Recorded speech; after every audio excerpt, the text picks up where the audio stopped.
Halo, Assalamualaikum teman-teman. Kenalin, aku Putri Minarti dari Program Studi Bimbingan dan Konseling jurusan Psikologi Pendidikan dan Bimbingan Universitas Negeri Makassar. Video ini aku buat sebagai bentuk ujian tengah semester dari mata kuliah belajar dan pembelajaran, yaitu menjelaskan materi dalam bentuk video. Jadi di sini materi yang aku jelasin yaitu teori belajar. Sebelum kita bahas lebih dalam terkait apa itu teori belajar, kita perlu tahu dulu apa sih sebenarnya hakikat dari belajar itu. Kalau kita mengacu pada pendapat dari Jiwandono tahun 2009, belajar itu singkatnya adalah perubahan dalam diri kita yang muncul karena adanya pengalaman. Tokoh lain yaitu Santrok tahun 2013 mempertegas bahwa perubahan itu mencakup perilaku, pengetahuan, hingga cara kita berpikir yang sifatnya relatif menetap atau permanen. Tapi perlu diingat ya, tidak semua perubahan itu bisa disebut belajar. Contohnya, gerakan refleks seperti saat kita berkedip, atau perubahan fisik karena tumbuh dewasa, itu bukan belajar. Begitu juga perubahan karena pengaruh obat-obatan atau doping, yang sifatnya cuma sementara. Jadi, belajar itu murni hasil interaksi antara kemampuan fisik yang kita bawa dari lahir dengan pengalaman dari lingkungan sekitar kita. Nah, dalam psikologi pendidikan, ada banyak sudut pandang tentang bagaimana proses belajar itu terjadi. Ada teori kognitif, behavioristik, konstruktif, hingga humanistik. Semuanya setuju kalau belajar itu adalah perubahan, tapi fokusnya beda-beda. Kalau behavioristik fokus pada perubahan perilaku yang kelihatan. Kognitif lebih melihat pada proses mental dan pikiran di balik perilaku tersebut. Ada pula teori konstruktivisme, yang fokus pada bagaimana seseorang membangun pengetahuannya sendiri secara aktif melalui pengalaman. Sementara itu, teori humanistik lebih menekankan pada pengembangan potensi dalam diri dan aspek emosional di mana belajar dianggap sebagai proses untuk memanusiakan manusia. Sekarang kita masuk ke pembahasan utama kita, yaitu teori belajar behavioristik. Teman-teman, teori ini adalah salah satu aliran yang pengaruhnya sangat besar dalam sejarah pendidikan dunia. Menurut pandangan ini, manusia itu dianggap sebagai makhluk yang reaktif. Artinya, kita akan memberikan respon atau reaksi terhadap apapun yang ada di lingkungan sekitar kita. Seorang ahli bernama Slavin pada tahun 2011 menjelaskan bahwa belajar dalam kacamata behavioristik adalah perubahan perilaku yang sifatnya relatif permanen karena pengalaman. Jadi, poin utamanya simpel. Seseorang baru dianggap sudah belajar kalau dia bisa menunjukkan perubahan tingkah laku yang nyata dan perubahan itu menetap. Kalau tidak ada perubahan perilaku yang kelihatan, maka menurut teori ini belum terjadi proses belajar. Lalu, bagaimana perubahan itu bisa terjadi? Nah, disinilah berlaku hukum dasar yang sangat terkenal, yaitu hubungan stimulus dan respon. Bayangkan, stimulus itu seperti sebuah pancingan atau aksi dari luar. Sementara respon adalah jawaban atau reaksi otomatis dari kita. Jadi, dalam teori ini, tidak ada asap kalau tidak ada api. Tidak akan terjadi perubahan perilaku kalau tidak ada rangsangan atau perintah yang memulainya dari lingkungan sekitar kita. Mungkin teman-teman bertanya, terus gimana dengan pikiran atau perasaan kita? Nah, bagi penganut behaviorisme, meneliti proses mental atau kepribadian itu dianggap kurang efektif atau bahkan percuma. Kenapa? Karena mereka percaya perilaku kita itu lebih banyak dikendalikan oleh faktor eksternal atau lingkungan, bukan dari dalam diri kita sendiri. Itulah sebabnya dalam model stimulus dan respon ini, siswa seringkali diposisikan sebagai individu yang pasif karena sangat bergantung pada stimulus yang mereka terima dari luar atau dari lingkungan. Selain soal stimulus, teori ini juga punya cara agar suatu perilaku bisa bertahan lama atau bahkan meningkat, yaitu melalui pembiasaan atau metode latihan berulang, atau yang disebut dengan drill. Tidak hanya itu, ada dua kunci penting lainnya, yaitu penguatan atau reinforcement, dan hukuman atau punishment. Kalau perilaku yang baik muncul, kita beri reinforcement atau penguatan, bisa berubah hadiah atau apresiasi. Kenapa? Supaya perilaku itu bisa semakin kuat. Sebaliknya, kalau ada perilaku yang tidak diinginkan, kita gunakan punishment atau sebutan lainnya hukuman agar perilaku tersebut berkurang atau hilang. Jadi, kalau kita ringkas, ada 4 prinsip utama yang dipegang teguh oleh teori behavioristik ini. Yang pertama, stimulus dan respon. Ini adalah jantung dari proses belajar. Yang kedua ada reinforcement atau penguatan. Wajib digunakan untuk membentuk perilaku yang kita inginkan. Yang ketiga ada metode drill atau latihan berulang. Sangat penting untuk menciptakan kebiasaan atau habit yang baik. Yang keempat, punishment atau hukuman. Ini bisa menjadi alat untuk menghilangkan perilaku siswa yang tidak sesuai.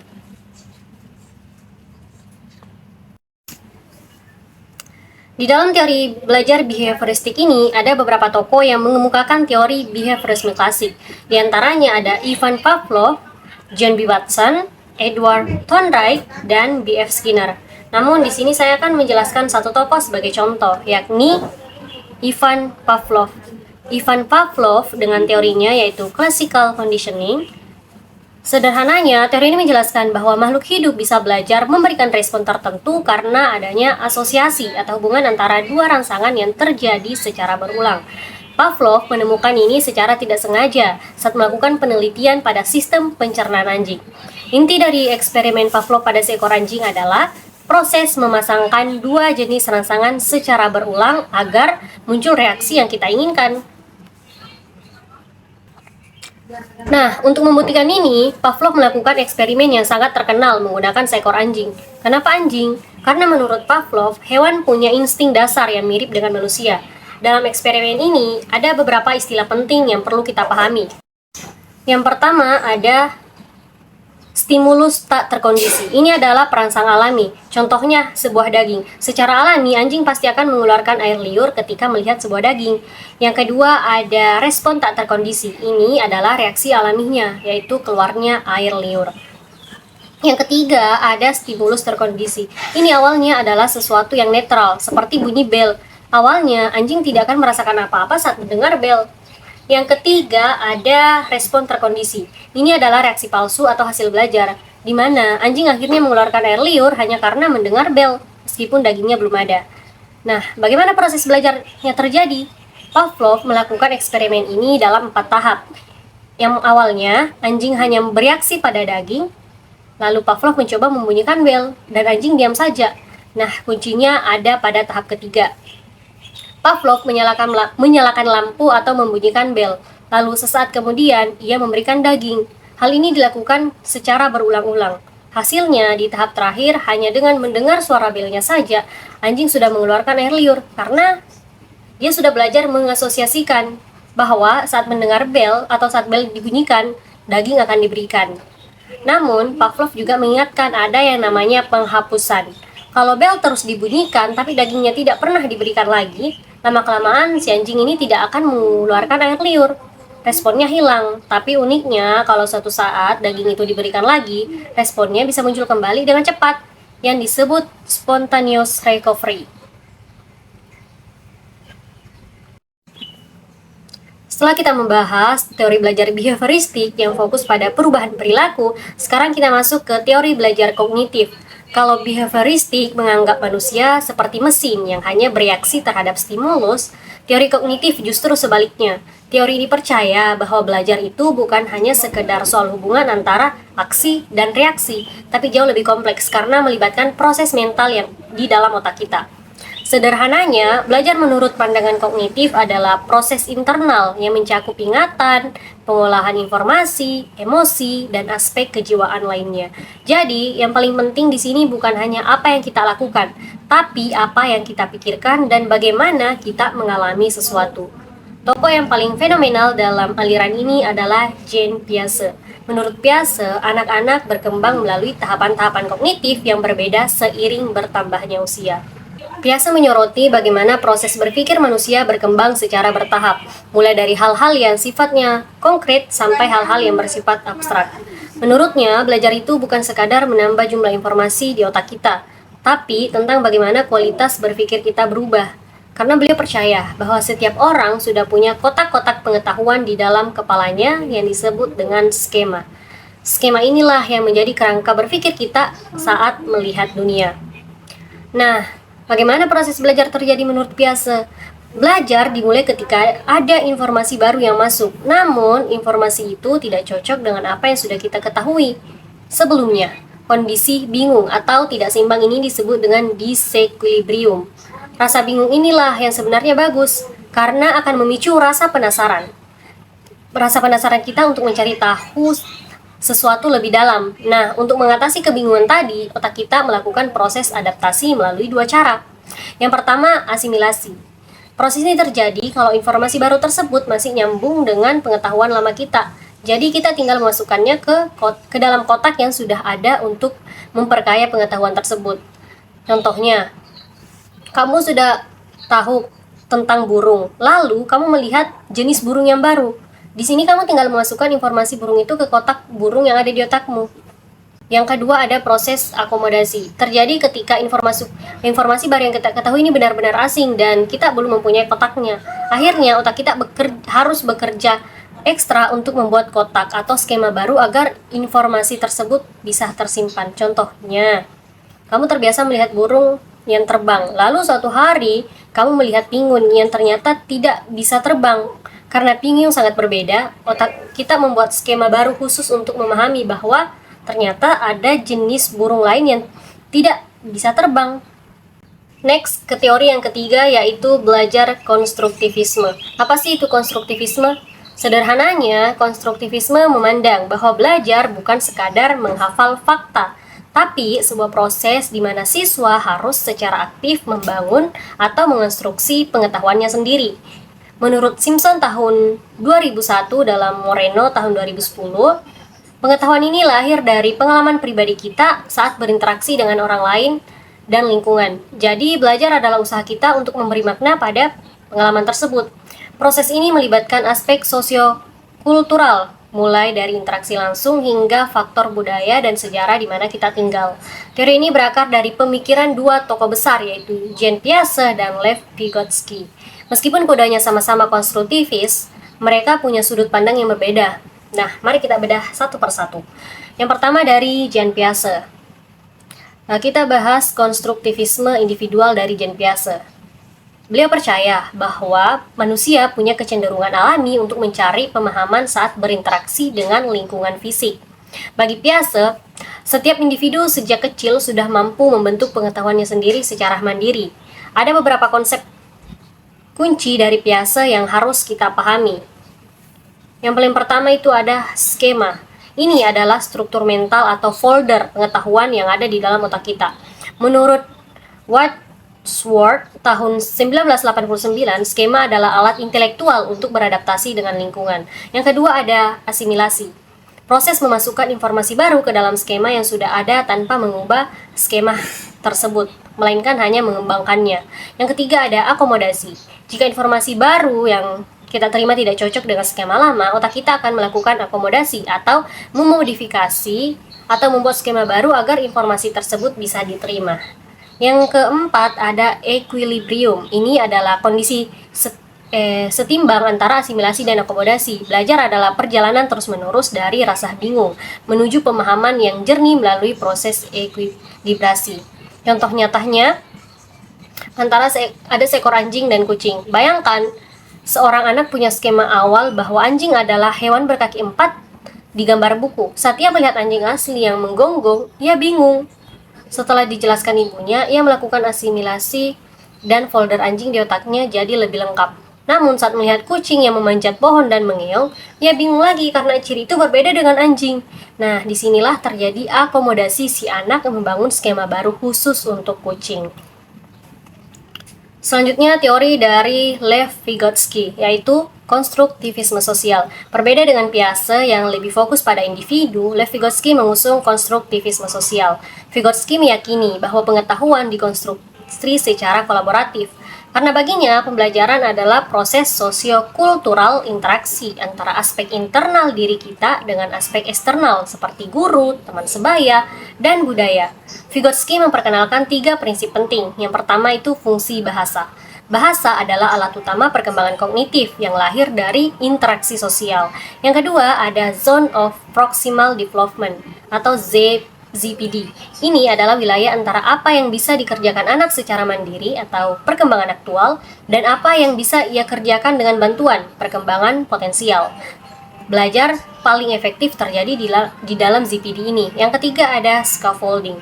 Ini adalah bantuan besar yang diberikan guru di awal pembelajaran yang perlahan dikurangi saat anak mulai mampu mandiri. Bantuan bisa berupa petunjuk, dorongan, atau menguraikan masalah. Dan yang paling terakhir ini adalah perbedaan teori dari Piaget dan Vygotsky. Meskipun sama-sama konstruktivis, perbedaannya jelas. Piaget individual, fokus pada perkembangan kognitif yang otonom di dalam diri individu. Struktur pikiran adalah sumber utama pemahaman dunia. Sedangkan Vygotsky sosial, fokus pada interaksi sosial dan bahasa sebagai produk budaya dan sejarah. Perkembangan individu tidak bisa dipisahkan dari hubungan interpersonalnya. Kita sampai di topik yang terakhir, yang sangat inspiratif, yaitu teori belajar humanistik. Jika teori lain mungkin fokus pada perilaku atau proses berpikir, humanistik lebih melihat pada sisi perkembangan, kepribadian, dan potensi positif manusia. Menurut Abraham Maslow, hal terpenting dalam memandang manusia adalah potensinya. Para pendidik humanistik tidak fokus pada sakit atau kekurangan seseorang, melainkan pada bagaimana manusia membangun dirinya untuk melakukan hal-hal yang positif. Intinya adalah meningkatkan kualitas keterampilan interpersonal dan emosi dalam kehidupan sehari-hari. Dalam teori ini, belajar dianggap berhasil hanya jika siswa mampu memahami lingkungannya dan dirinya sendiri. Tujuan akhirnya adalah membantu setiap individu mengenal keunikan mereka dan mencapai aktualisasi diri yang setinggi-tingginya. Ada 3 tokoh besar yang menjadi pilar dalam aliran ini. Yang pertama ada Arthur Combs pada tahun 1912 sampai 1999. Combs menekankan konsep meaning atau makna. Belajar hanya terjadi jika materi tersebut punya arti bagi individu tersebut. Menurut Combs, siswa yang kesulitan matematika bukan berarti bodoh, tapi mungkin karena mereka merasa materi ini tidak relevan bagi hidup mereka. Guru harus memahami dunia persepsi siswa agar bisa membantu mereka menemukan hubungan antara pelajaran dengan kehidupan nyata. Tokoh yang kedua yaitu Abraham Maslow. Maslow terkenal dengan hierarki kebutuhan. Ia berasumsi bahwa dalam diri kita ada usaha positif untuk terus berkembang. Namun ada juga kekuatan yang menolak perkembangan itu karena rasa takut. Pesan untuk seorang guru, motivasi belajar tidak akan muncul kalau kebutuhan dasar siswa seperti rasa aman dan kebutuhan fisiologis itu belum terpenuhi. Dan tokoh yang terakhir adalah Carl Rogers, atau dikenal dengan tokoh fokus. Rogers memandang manusia dengan sangat optimis. Ia menolak pandangan behaviorisme yang melihat manusia seperti robot. 2 asumsi dasar Rogers adalah kecenderungan formatif, yaitu segala hal tersusun dari hal kecil menuju yang kompleks. Yang kedua ada kecenderungan aktualisasi, dorongan alami setiap makhluk untuk bergerak menuju kesempurnaan dan memenuhi potensinya. Struktur kepribadian dan dinamika. Menurut Rogers, ada 3 hal yang membentuk diri kita. Yang pertama, organisme. Makhluk lengkap dengan fungsi fisik dan fisiologis sebagai tempat semua pengalaman. Kedua, ada medan fenomena. Keseluruhan pengalaman kita, baik yang disadari maupun yang tidak. Ketiga, self atau diri. Ini terdiri dari konsep diri, siapa saya sekarang, dan diri ideal saya, seperti apa yang saya inginkan. Jika jarak keduanya terlalu jauh, kepribadian bisa menjadi tidak sehat. Rogers juga menjelaskan ciri-ciri pribadi yang berfungsi utuh, yaitu mereka yang terbuka pada pengalaman, hidup sepenuhnya di masa kini, percaya pada perasaan sendiri, merasa bebas, dan kreatif. Yang terakhir, pengaplikasian di dunia pendidikan. Dalam kelas humanistik, guru berperan sebagai fasilitator, bukan pengelola perilaku. Ada 3 sikap dasar yang wajib dimiliki guru menurut Rogers. Yang pertama, realitas. Guru harus menjadi dirinya sendiri dan jujur. Yang kedua, penghargaan dan kepercayaan. Menerima dan menghargai pendapat serta perasaan siswa. Yang ketiga, empati. Memahami proses belajar dari sudut pandang murid, bukan hanya dari sudut pandang seorang guru. Siswa adalah pelaku utama, student concerned, yang bertanggung jawab atas proses belajarnya sendiri. Belajar yang paling efektif adalah experiential learning, yaitu belajar dengan melakukan hal yang bermakna dan sesuai dengan keinginan siswa. Dari teori ini, indikator keberhasilannya seperti apa? Kapan pendidikan humanistik bisa dikatakan berhasil? Indikatornya adalah saat seorang siswa merasa senang, bergairah, dan berinisiatif dalam belajar. Terjadi perubahan pola pikir dan perilaku atas kemauannya sendiri, sehingga siswa tumbuh menjadi manusia yang bebas, berani, dan bertanggung jawab tanpa melanggar norma yang berlaku.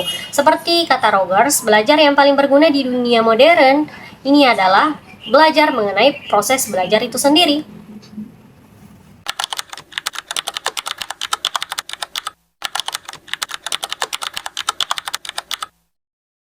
Sekian video yang dapat saya jelaskan. Jika ada kritikan, tanggapan, ataupun hal-hal yang tidak sesuai dengan materi yang saya jelaskan, bisa diberikan komentar dan tanggapan. Dan semoga materinya yang saya jelaskan ini bisa dipahami. Sekian, wassalamualaikum warahmatullahi wabarakatuh. Thank you for watching.